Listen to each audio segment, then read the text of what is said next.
Donc, Monsieur Vidal, comme Monsieur Rami vous a dit, moi précisément et l'Institut des études palestiniennes, nous avons le plaisir de pouvoir entreprendre avec vous aujourd'hui cette entrevue. Donc, vous êtes la bienvenue, en espérant une fois pouvoir faire une entrevue à Beyrouth ensemble. Bien sûr.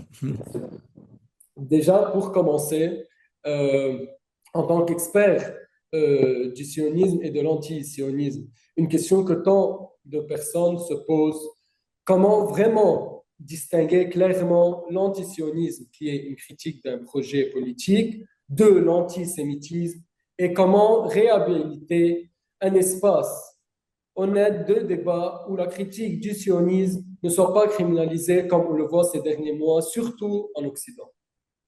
C'est vrai, vous avez raison. On vit dans un monde un peu étrange. Moi, lorsque je critique la politique de Poutine, personne ne me dit que je suis anti-russe. Lorsque je critique la politique de l'Allemagne, on ne me dit pas que je suis anti-allemand. Il y a quelque chose de complètement absurde dans ce mélange. L'antisionisme, c'est un courant politique juif en premier lieu, qui s'est développé tout au long de l'histoire des Juifs dans le monde jusqu'en 1942, jusqu'à l'apogée du génocide, du judéocide, si on veut, pratiqué par les dirigeants nazis. D'un autre côté, il y a l'antisémitisme, qui est une forme de racisme qui vise les sémites. Disons qu'en Occident, ça concerne essentiellement les juifs, historiquement. Quand on veut parler du racisme anti-musulman, on a le mot islamophobie, comme il y avait d'ailleurs euh, longtemps le mot judéophobie.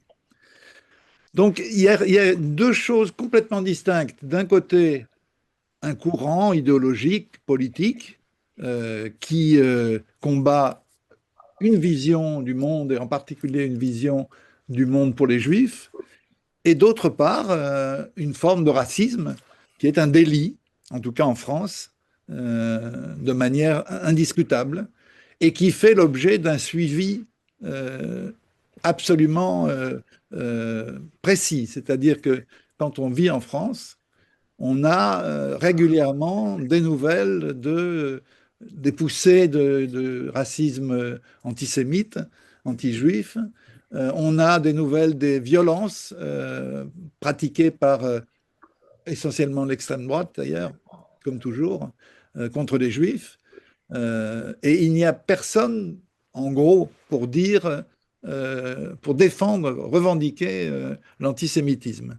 Ce sont des courants qui sont devenus idéologiquement euh, ultra minoritaires, même s'il y a des formes d'antisémitisme qui restent massivement développées. Je pense à ce qu'on appelle les préjugés contre les juifs. L'idée que les juifs auraient un rapport particulier à l'argent, que les juifs auraient une vision très israélienne du monde, plus israélienne que française, euh, ce qu'on appelle la double allégeance, etc. Euh, donc, je vous réponds simplement, il n'y a pas euh, la moindre coïncidence entre l'antisionisme et l'antisémitisme. C'est malheureusement, en- contrairement à cette idée, que le président Emmanuel Macron, dès 2017, à peine élu, a développé la thèse de l'identification de l'antisionisme à l'antisémitisme, dont il disait l'antisionisme est la forme renouvelée de l'antisémitisme. Il l'a fait, il a mené campagne autour de cette idée. Le CRIF a fait tout ce qu'il pouvait, le CRIF, je veux dire, le Conseil représentatif des institutions juives de France, a fait tout ce qu'il pouvait pour traduire cette idée dans une loi. Et finalement, la réalité est là, il n'y a pas eu de loi. C'est le président de la République lui-même qui, à l'occasion d'un dîner du CRIF, a précisé que la loi n'était pas une façon raisonnable de traiter de ce problème. Donc nous avons, comme dans beaucoup de pays, un réquisitoire, un droit extrêmement fort contre l'antisémitisme comme contre toutes les formes de racisme. Et nous avons un texte qui a été voté par une minorité d'ailleurs de députés. La plupart n'ont pas voté.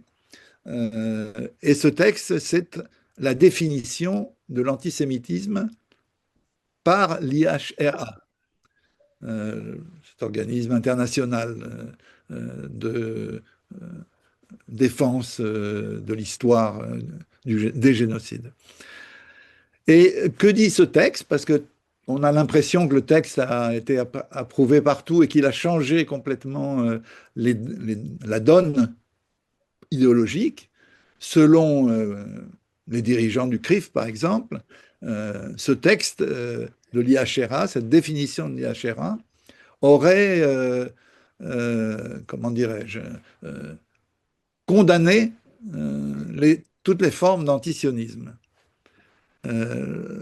C'est un mensonge pur et simple. Même les auteurs de ce texte ont précisé que seule la définition, les deux phrases de la définition de l'IHRA étaient votées, et non pas les exemples qui, effectivement, dans les exemples, on trouvait un certain nombre de critiques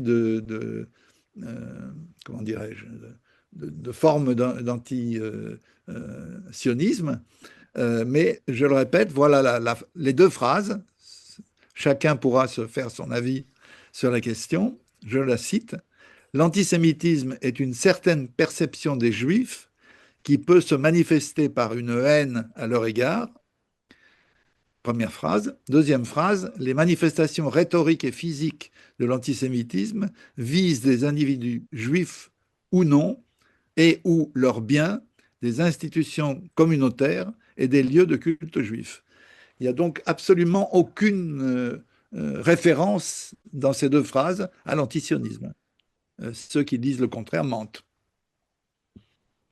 Oui, on peut voir comment en fait le gouvernement israélien et plus précisément leur premier ministre utilise en fait, essaye de tout le temps échanger et faire en sorte que les personnes qui critiquent le sionisme et qui sont en fait anti-sionistes, ils la transforment en antisémitisme pour en fait des fins politiques.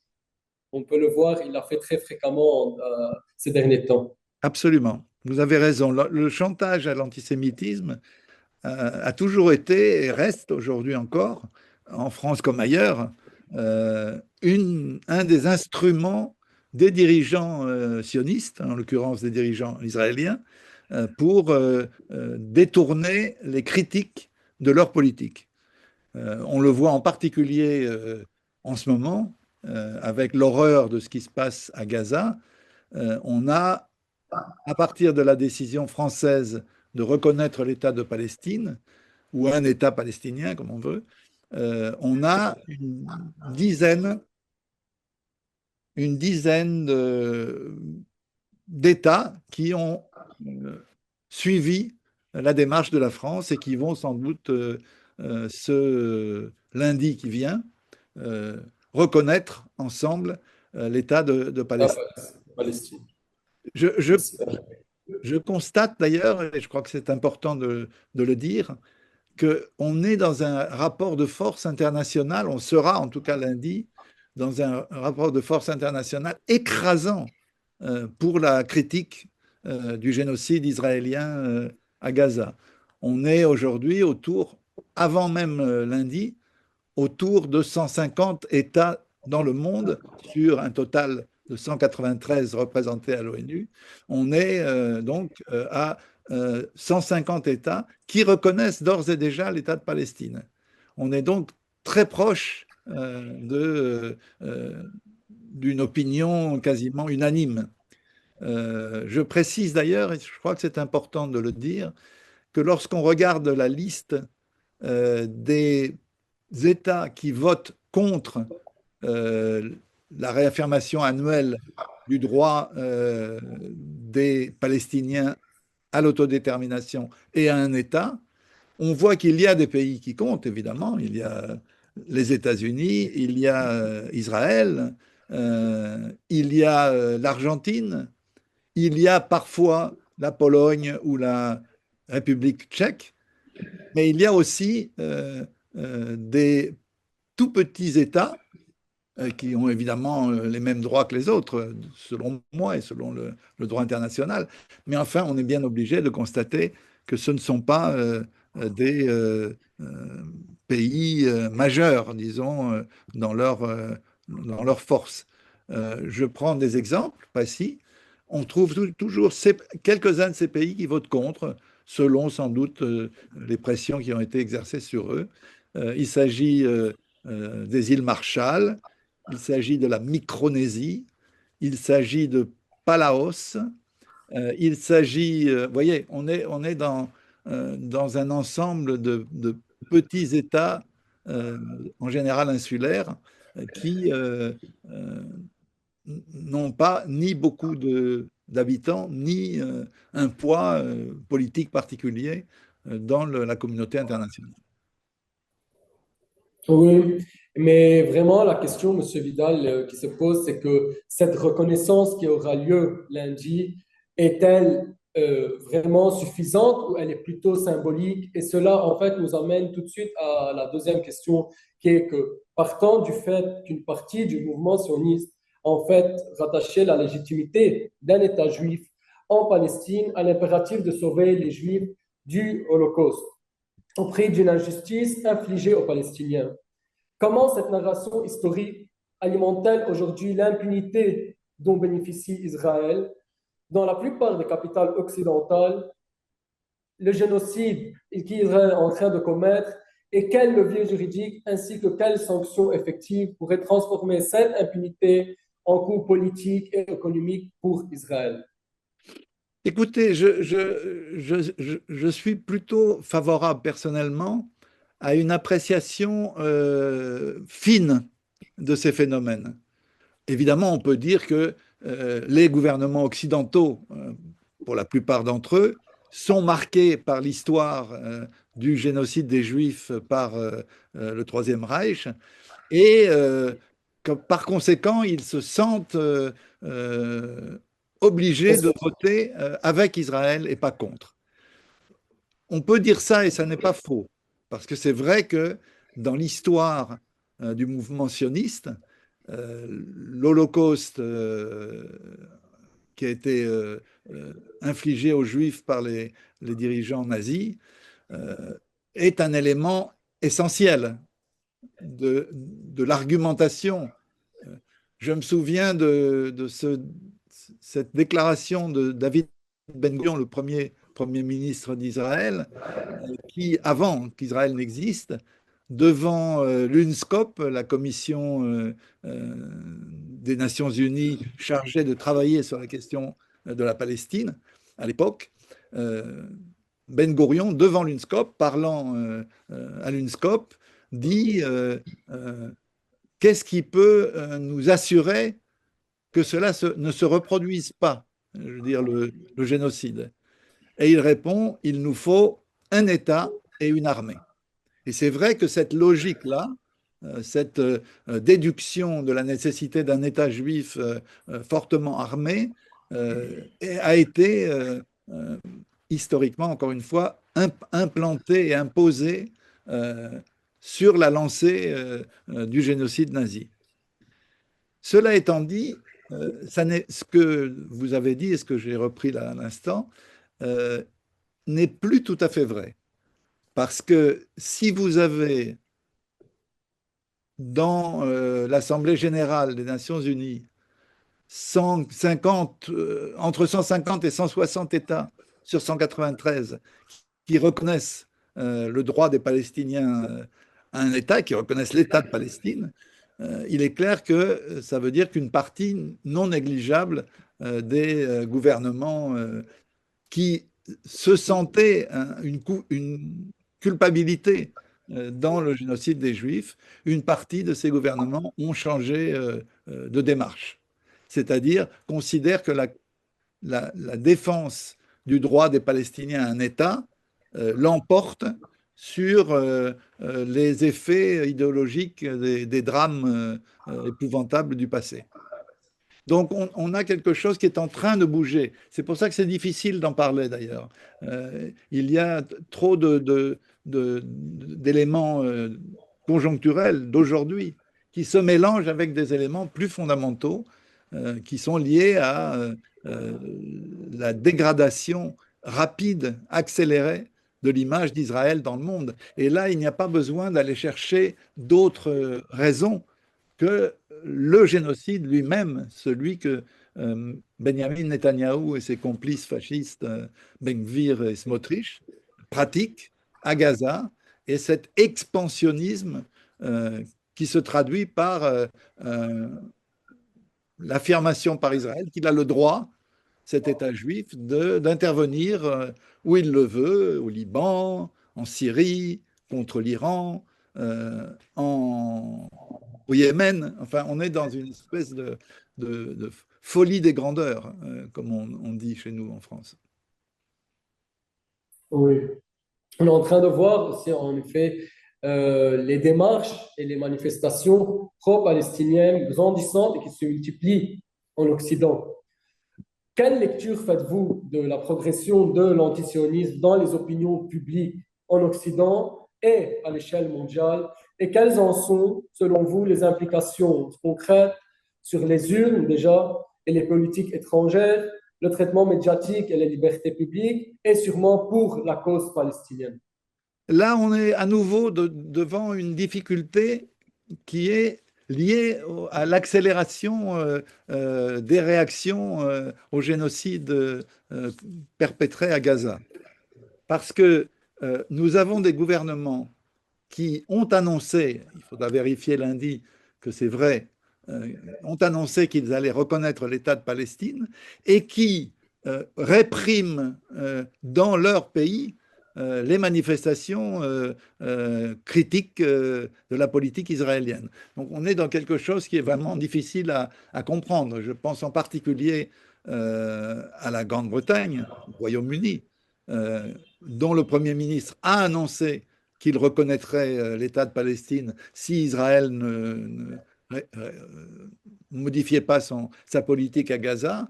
Mais la police britannique intervient parfois de manière plus violente qu'autrefois contre les manifestations de citoyens britanniques qui exigent cette reconnaissance. On est vraiment dans quelque chose qui est extrêmement contradictoire. Encore une fois, ce qui me rend très, disons, avec beaucoup de prudence, j'ai un peu d'espoir d'une évolution, c'est le fait de ces manifestations que vous évoquiez. C'est-à-dire, moi qui suis depuis presque 50 ans maintenant le conflit israélo-palestinien et la question de Palestine, disons, je suis quand même frappé par la force du mouvement de solidarité qui n'a jamais atteint ces proportions. Je pense en particulier à un certain nombre de pays arabes, pas tous, où des grandes manifestations ont eu lieu. Je pense en particulier au Maroc, et où le roi qui a signé un accord de défense avec Israël ne s'est pas senti en état légitime pour interdire ces manifestations, ce qui était le cas autrefois. Je pense à un certain nombre de grands pays occidentaux. Je pense en particulier à la Grande-Bretagne, dont je viens de parler. 500 000 personnes ont défilé à Londres à plusieurs reprises. Je pense aussi à l'Allemagne qui, malgré la position extrêmement pusillanime de son nouveau chancelier, a annoncé des formes de boycott du commerce d'armes avec Israël et dont les forces de police en Allemagne, là aussi, répriment très fortement, avec beaucoup de violence, les manifestations de critique du génocide israélien. On a eu aussi toute une série d'autres formes d'engagement d'État. Il y a des pays qui ont cessé tout commerce de caractère militaire avec Israël, comme j'en parlais pour l'Allemagne. Il y a des pays qui ont coupé les relations diplomatiques avec Israël. On a même cet exemple qui est presque unique par son unanimité, ces prises de position du gouvernement espagnol, appuyées par un mouvement de solidarité très puissant. Et on a vu, là aussi, une des contradictions de la situation. On a vu la police euh, réprimer les manifestations pro-palestiniennes, et en particulier celles qui ont empêché la fin normale de la Vuelta, la grande course de cycle, de bicyclette là-bas. Euh, et le Premier ministre a repris la parole pour approuver les militants qui avaient interrompu la dernière euh, course de la Vuelta. C'est évidemment tout ça un niveau de critique d'Israël qui était rarement atteint. Je voudrais donner encore un exemple qui me semble peut-être le plus important de tous, compte tenu du rôle que jouent les États-Unis dans le monde et au Proche-Orient en particulier. On a quelque chose d'absolument inédit aux États-Unis, la bascule de l'opinion, je parle de l'opinion en général, qui se traduit par un, une opinion qui tourne le dos au gouvernement d'extrême droite israélien, avec des éléments très, très significatifs. D'abord, les communautés juives, importantes évidemment, puisqu'il y a 6 millions de juifs aux États-Unis, et avec une concentration dans certains États tels que ça joue effectivement un rôle possible dans les rapports de force au sein du Congrès. Eh bien, on a, dernier élément que je veux citer, aux États-Unis, une enquête qui a été menée il y a quelques semaines sur la génération Z. La génération Z, ce sont les jeunes qui ont entre 18 et 35 ans. Eh bien, non seulement ces jeunes sont majoritairement très critiques d'Israël, mais lorsqu'on leur demande quelle est la solution du conflit, ils disent il faut donner cette terre euh, euh, aux Palestiniens, au Hamas même, disent-ils. Donc on a une rupture là du lien entre Israël et la jeunesse, y compris la jeunesse juive. À l'aube, en fait, de ces reconnaissances d'un État palestinien, si la guerre, le conflit en fait centenaire qui se déroule sur la terre palestinienne, est-il un conflit entre deux mouvements nationaux ou s'agit-il plutôt d'un conflit entre un peuple autochtone de Palestine et le sionisme qui exprime un colonialisme de peuplement qui est une variante du colonialisme occidental et chercher à établir une société homogène de colons juifs pour remplacer la société du peuple autochtone après son expulsion de sa terre natale? Oui, je crois que vous avez raison. C'est le deuxième choix que vous me proposez qui me paraît significatif. Il y a eu historiquement une lutte entre deux mouvements nationaux, le mouvement palestinien et le mouvement sioniste. Mais on est aujourd'hui dans une autre situation. C'est une situation où il y a eu déjà deux Nakba, celle de 1948 qui a vu l'expulsion d'environ 800 000 Palestiniens par les forces israéliennes, et la deuxième Nakba, celle de 67, qui a amené 300 à 400 000 Palestiniens à être à nouveau chassés des camps de réfugiés où ils se trouvaient. Aujourd'hui, on est à la veille peut-être, en tout cas c'est le but des dirigeants israéliens, à la veille d'une troisième Nakba. Et je pense que là, nous ne sommes absolument plus dans un combat des mouvements nationaux, on est dans une politique impérialiste, colonialiste, que les Israéliens essayent de mettre en forme et de mener à son but. Je crois qu'il faut toujours, quand on parle de la politique israélienne, distinguer les discours des objectifs réels. Mais c'est vrai là aussi qu'on est devant une évolution très étonnante. Pendant de longues décennies, le mouvement sioniste a toujours essayé de se défendre contre les accusations que les Palestiniens, à bon droit, lui lançaient.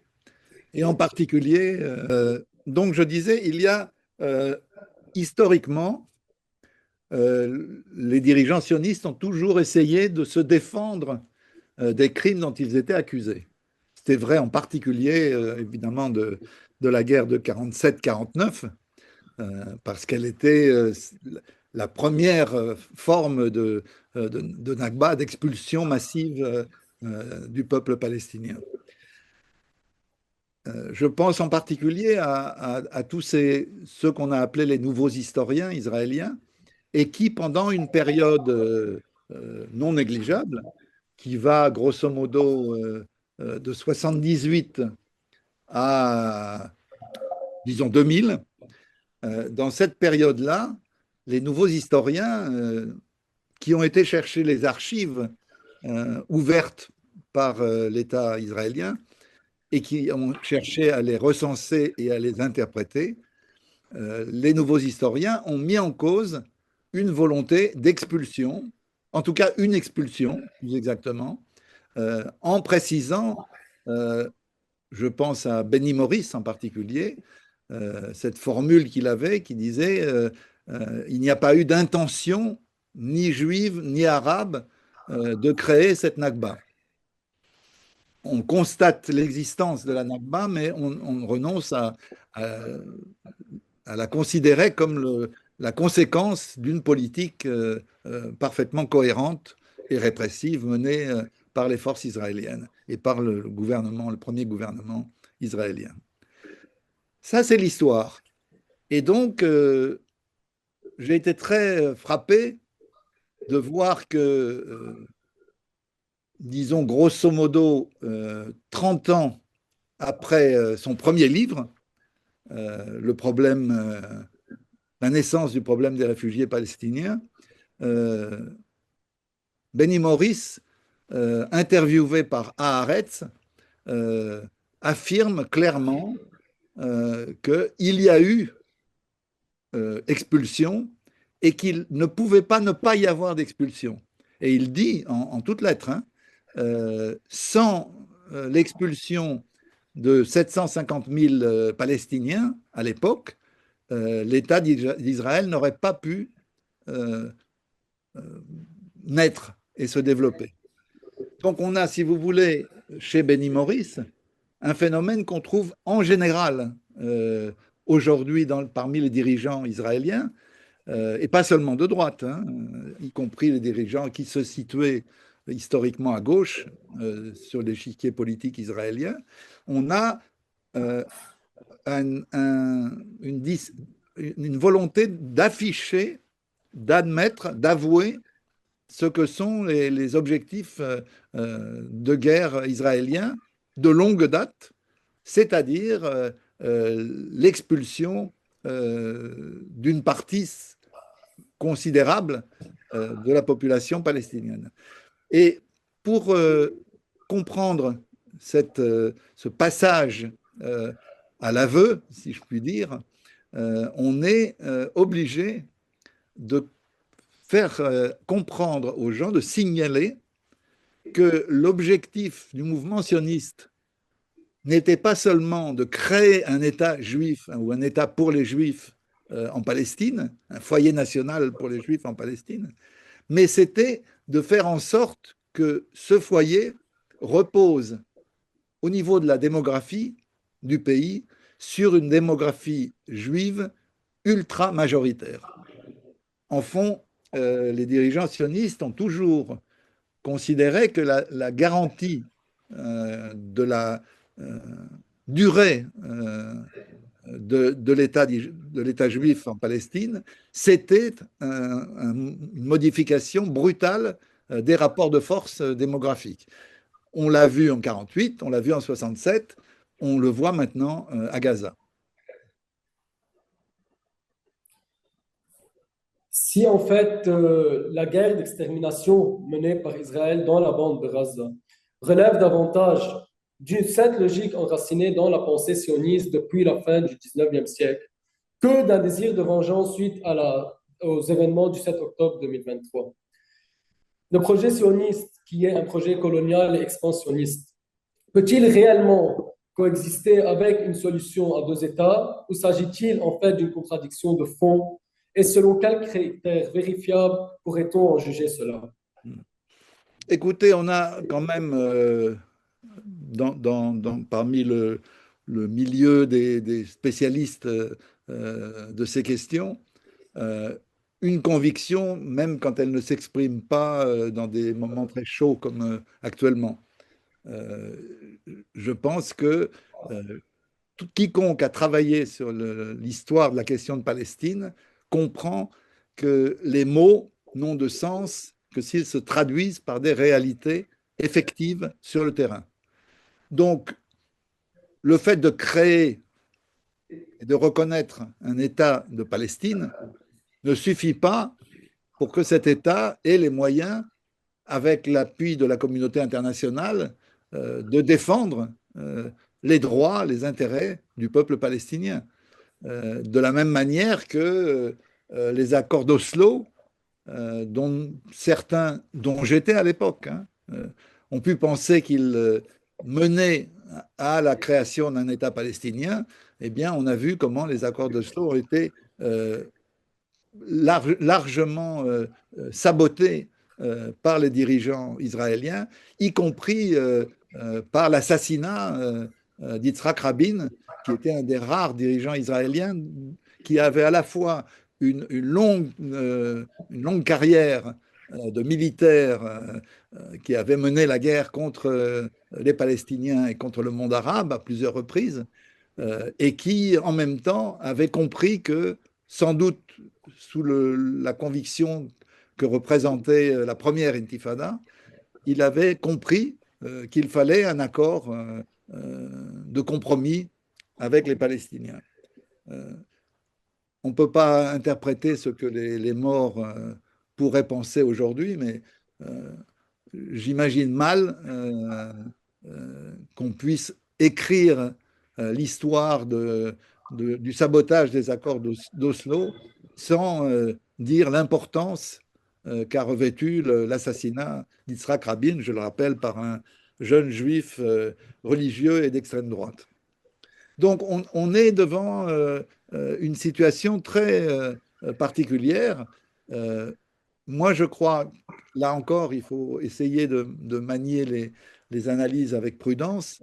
D'un côté, la date de lundi prochain sera sans doute une date historique dans la lutte des Palestiniens. Et ça, il faut bien le mesurer. On voit d'ailleurs la panique euh, de Netanyahou qui ne sait plus à quel sein se vouer, si je peux me permettre cette expression.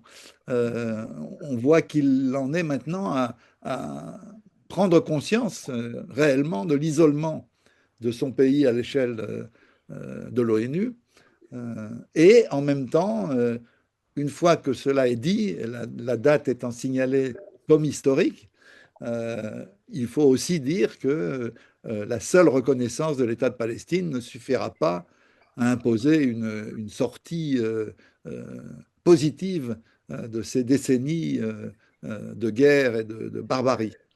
Euh, je crois que la question qui se pose après celle de la reconnaissance des États, c'est la capacité ou non de la majorité écrasante qui sera manifestée lundi d'imposer des sanctions susceptibles de faire reculer les dirigeants israéliens. Et là, je le précise, je l'ai entendu chez vous d'ailleurs, dans la bouche de mon ami Alain Grèche, et je suis entièrement d'accord avec cette idée.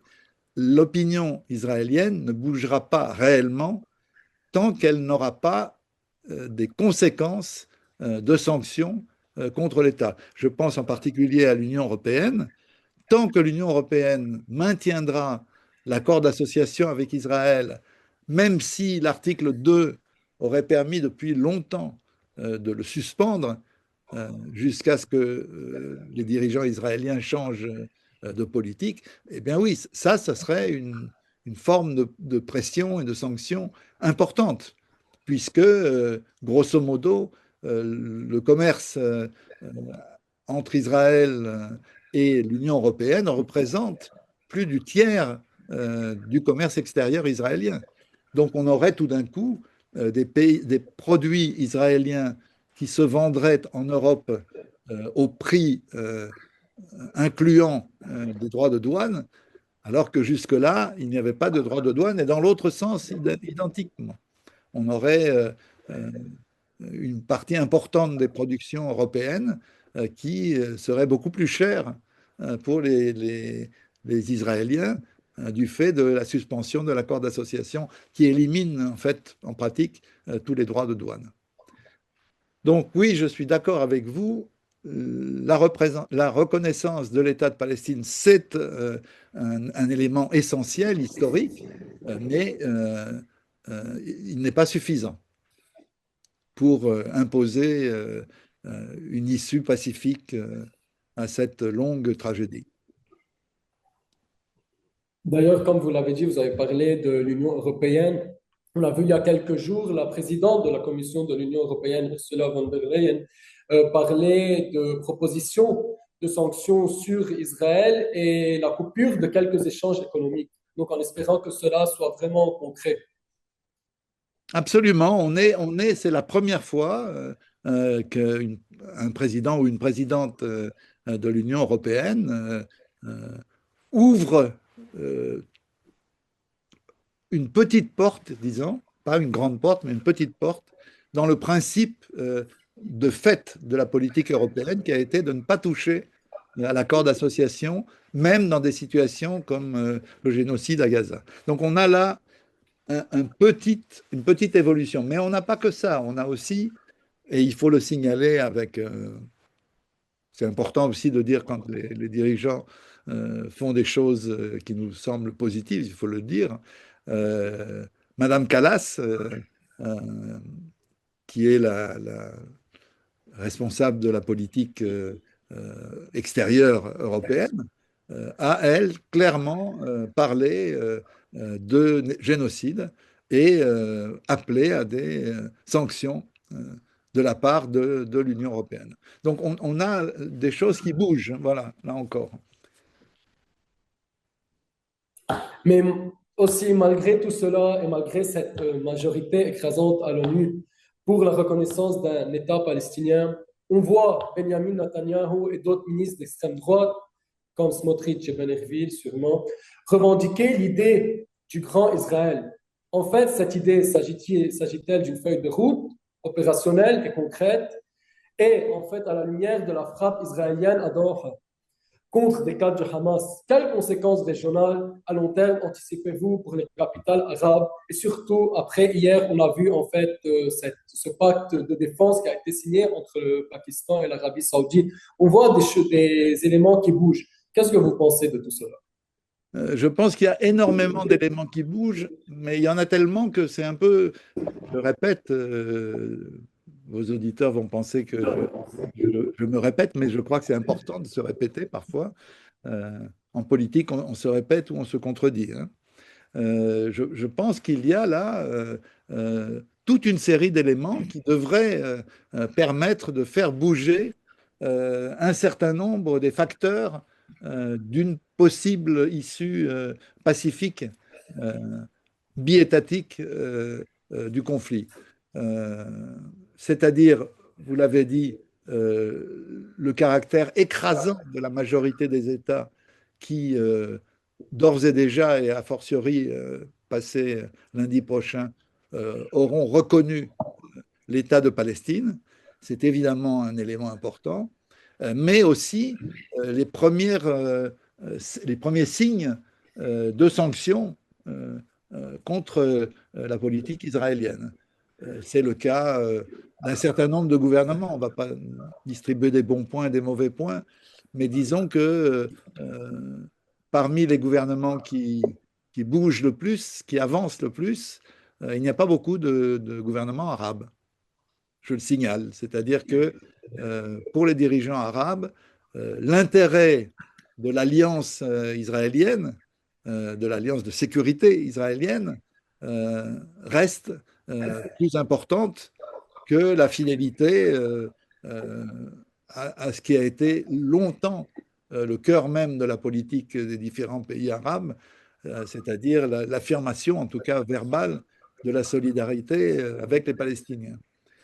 Je trouve tout à fait significatif que les pays qui ont signé les accords dits d'Abraham n'aient pas mis en cause leur signature devant l'horreur de ce qui se passe à Gaza.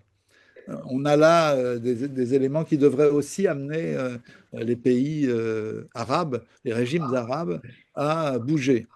Personnellement, comme quiconque a travaillé pas mal sur l'histoire du Proche-Orient, je ne suis pas surpris par cette attitude des pays arabes. On a toujours eu depuis les paix séparées de l'Égypte et de la Jordanie, puis avec les accords d'Abraham, on a toujours eu cette tendance à donner la priorité aux intérêts à la fois économiques et de sécurité des régimes arabes sur la défense des Palestiniens.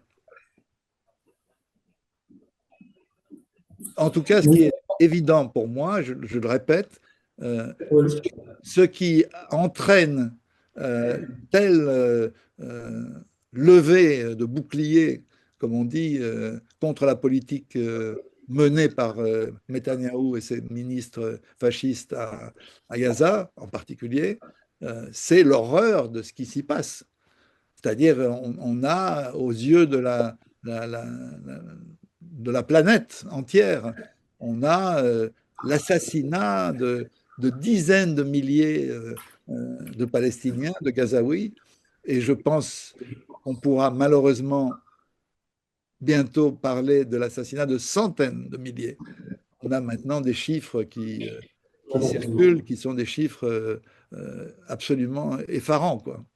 On a de la même manière l'assassinat quasiment permanent de femmes et d'enfants qui vont chercher la nourriture, là ils croient pouvoir la trouver, puisqu'Israël a bloqué l'entrée de l'aide alimentaire internationale au profit de la fondation qu'il a créée avec les États-Unis et la Suisse. Et on est devant une espèce de piège permanent. Quiconque va faire la queue pour recevoir de l'aide alimentaire de cette fondation a un risque majeur d'être tué par des soldats israéliens. On a, moi ça m'a beaucoup frappé, les rapports des organisations de défense des droits des Palestiniens euh, qui indiquent le niveau d'horreur des tortures infligées aux prisonniers, y compris aux jeunes ou moins jeunes qui ont pu être arrêtés depuis le 7 octobre euh, 2023. On a l'utilisation de la torture, on a des chiens qui ont été élevés, éduqués pour pouvoir mordre dans la chair des Palestiniens. Et je le dis avec un peu de honte comme être humain. des chiens éduqués à violer des prisonniers. On a donc tellement de choses absolument horribles que, bien qu'elles soient largement censurées par les grands médias, euh, en Occident en particulier, on a des réactions qui sont des réactions simplement d'humanité, de considérer que ce que fait Israël est absolument intolérable.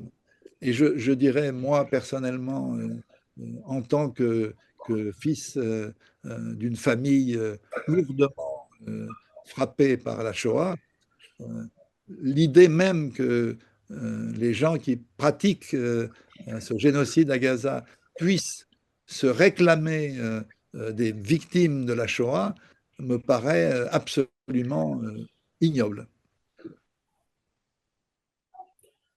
Vous avez parlé depuis quelques minutes, en fait, de la Nakba et de la Naksa et d'une éventuelle tentation de redéplacer, d'un déplacement massif des Palestiniens. Donc, en fait, à la lumière de votre ouvrage, Le péché originel d'Israël, comment cette éventualité de déplacer les Palestiniens reconfigurerait-elle les issues possibles de la guerre à Gaza ainsi que le coût politique pour Israël et le futur statut et gouvernance de Gaza? Écoutez, moi, je pense depuis longtemps, je l'ai écrit, j'ai travaillé sur sur les travaux, les recherches des nouveaux historiens israéliens aussi. Euh, Ce qui fait le fil rouge, la permanence de la politique sioniste, c'est l'expulsion.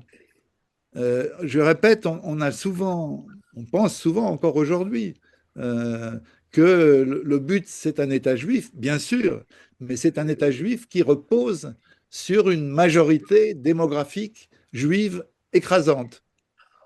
Tant que cette politique sera menée, il n'y aura pas plus de 20%, c'est ce qu'ils veulent d'ailleurs, de Palestiniens dans la population israélienne. Et évidemment, cela va de pair avec la volonté d'expulser les Palestiniens qui sont restés sur le sol palestinien, je veux dire à Gaza, en Cisjordanie, à Jérusalem-Est. Donc on a là, avec la Nakba, avec l'expulsion, la Naksa, enfin on peut utiliser les termes qu'on veut, on a évidemment une cohérence historique de la politique des dirigeants sionistes et des dirigeants israéliens. Il faut quand même mettre un bémol à ce qui se fait aujourd'hui. Moi, je suis convaincu, je vous l'ai dit tout à l'heure, que le but de Netanyahou et de ses alliés suprémacistes, c'est d'avancer une grande partie de ce qui n'a pas encore été réussi, de la Nakba. Mais cela suppose d'avoir des partenaires arabes, parce qu'il faut bien qu'ils aillent quelque part, ces Palestiniens qu'on veut expulser. Or, je constate que aussi bien les pays qui ont signé un accord de paix avec Israël, je veux dire l'Égypte et la Jordanie, ces deux-là ne veulent pas entendre parler d'accueillir des centaines de milliers de Palestiniens de Gaza ou de Cisjordanie. Mais on a aussi des pays qui ont été contactés, on le sait aujourd'hui, par les dirigeants israéliens et qui ont refusé alors qu'ils étaient extrêmement faibles et qu'ils restent très faibles. Euh, les dirigeants israéliens ont été sollicités des partenaires en Libye et des partenaires au Soudan du Sud. Et dans les deux cas, ils n'ont pas obtenu d'accord. C'est pourquoi on imagine, sauf à imaginer une volte-face du maréchal Sissi euh, ou du roi de Jordanie, je ne vois pas comment on pourrait effectivement aboutir à une expulsion massive comparable à certains égards, ou même plus importante que celle de 1948. Pour les partisans du courant post-sionisme, le nationalisme juif, représenté par le sionisme, a accompli sa mission historique. Et le temps est venu de normaliser la vie des Israéliens, considérant Israël en fait comme l'État du peuple israélien et non pas du peuple juif. Cependant, l'historien Ilan Pappé va plus loin en pensant même que le sionisme est entré dans la dernière phase de son évolution. Est-ce que vous partagez cette idée? Euh, je crois que cette idée est une bonne analyse de l'évolution des choses, c'est-à-dire que ce qu'était le sionisme, ce qu'il a incarné historiquement, n'est plus. On est dans une situation absolument, enfin à beaucoup d'égards en tout cas, contradictoire avec cette histoire. Je le répète, pour que l'État juif tel que Netanyahou et ses alliés le conçoivent, pour qu'il dure, il faut avoir une majorité euh, juive très nette sur ce qu'ils appellent le Grand Israël. Je constate que pour l'instant, évidemment tout dépendra de l'issue de ce qui se passe à Gaza, pour l'instant, ça n'est pas réussi. Il y a en gros sur le territoire de ce que vous avez nommé tout à l'heure le Grand Israël, il y a 8 millions de Palestiniens et il y a 8 millions de Juifs, grosso modo. D'ailleurs, on est en fait, quand on regarde bien les données statistiques, on est à une petite majorité palestinienne, arabe, depuis 6 ou 7 ans. Donc on est dans quelque chose qui ne pourra pas aboutir sans qu'un des pays arabes qui s'y refusent actuellement accepte d'accueillir des masses importantes de Palestiniens, de Gazaouis en particulier. Mais ce que je voudrais dire, et je crois que Papé l'a dit il y a un moment, effectivement il ne le dit plus.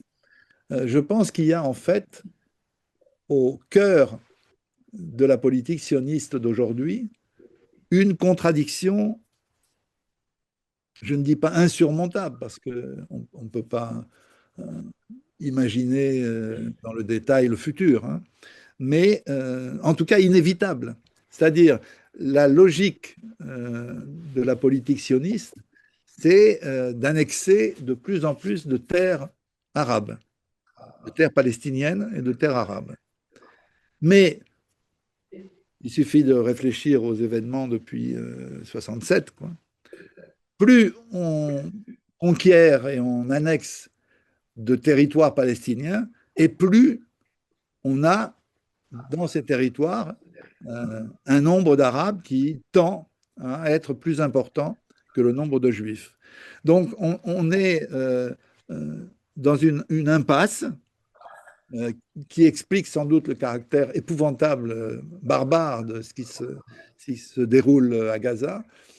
On est dans une impasse dont les dirigeants israéliens n'ont pas encore bien mesuré la contradiction. Pour l'instant, la solution jusqu'au 7 octobre, euh, c'était pour les dirigeants israéliens de pratiquer une politique d'apartheid qui actuellement est en vigueur aussi bien en Israël même que sous des formes plus nettes en Cisjordanie. Euh, on est, et à Jérusalem-Est, on est devant, je le dis, une impasse qu'il faudra bien résoudre d'une manière ou d'une autre. Une des solutions du point de vue israélien, du point de vue de Netanyahou et de ses alliés, c'est une nouvelle Nakba, une nouvelle expulsion massive de Palestiniens et qui fera gagner du temps sur la bombe qui est time bomb qui existe depuis de longues années, ou bien ce qu'on pourrait appeler la désionisation de l'État d'Israël, c'est-à-dire la transformation du cadre juridique et concret en un cadre qui assure des droits identiques aux Palestiniens et aux Juifs. Ce qui va se passer lundi est un des éléments de réponse euh, à cette question.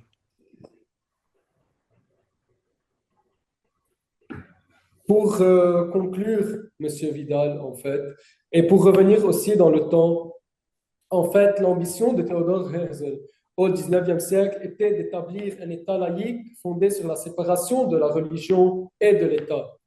Il évita cependant toute rupture avec le monde religieux, soulignant que le sionisme, je cite, signifie un retour à la religion juive avant d'être un retour au pays des Juifs. Fin de la citation. Le sionisme, avec la plupart de ses courants, s'appuyait sur l'histoire biblique pour légitimer la conquête de la Palestine.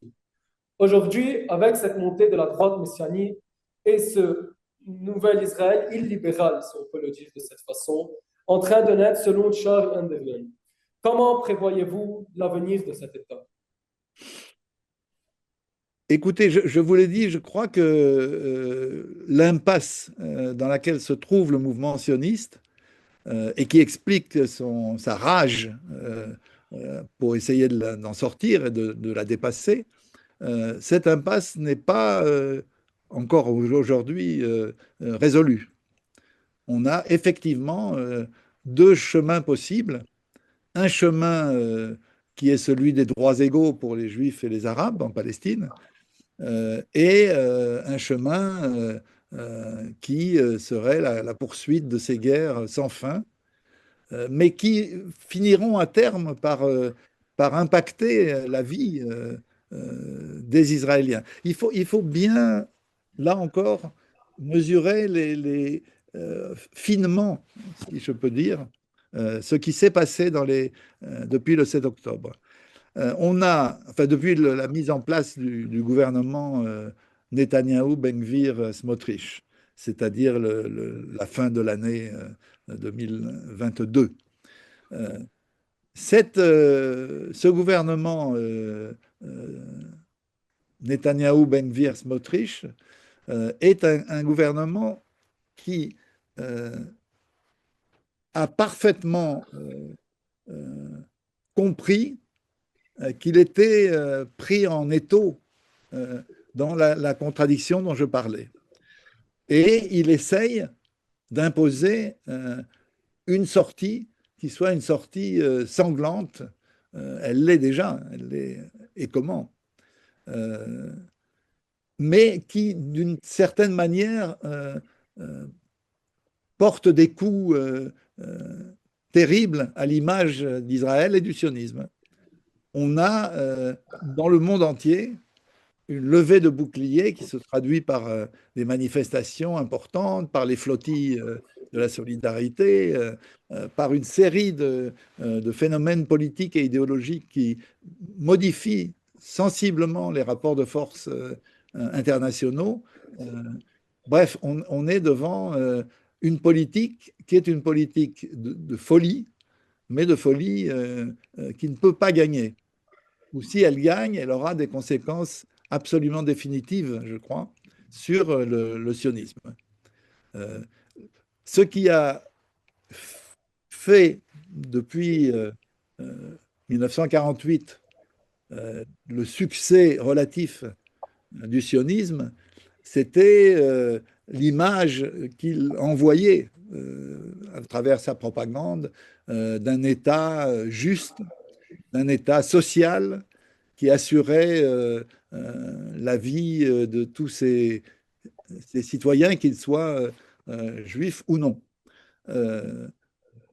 Cette image-là ne pourra pas durer si l'actuel génocide à Gaza continue. C'est pourquoi d'ailleurs, au-delà des reconnaissances politiques, au-delà des symboles, la vraie question, c'est comment imposer un cessez-le-feu immédiat, total, aux dirigeants politiques et militaires israéliens comment faire en sorte qu'ils soient contraints d'arrêter le massacre. C'est ça qui est la vraie question, au-delà de ce qui va se passer lundi, qui, bien sûr, je le répète, marquera une date historique la question dans l'histoire de la question de Palestine, mais qui doit être imposée avec une intervention majeure de la communauté internationale. Reconnaître l'État de Palestine, c'est bien. Faire en sorte d'arrêter le génocide en cours, c'est mieux. Sur ce, Monsieur Dominique Vidal, merci beaucoup. Ce fut un plaisir d'entreprendre cette entrevue avec vous. Je vous remercie encore une fois de la part de tout l'Institut des études palestiniennes. Et en attendant vivement lundi, en attendant aussi vivement un meilleur futur pour Gaza et pour toute la Palestine sûrement. Absolument.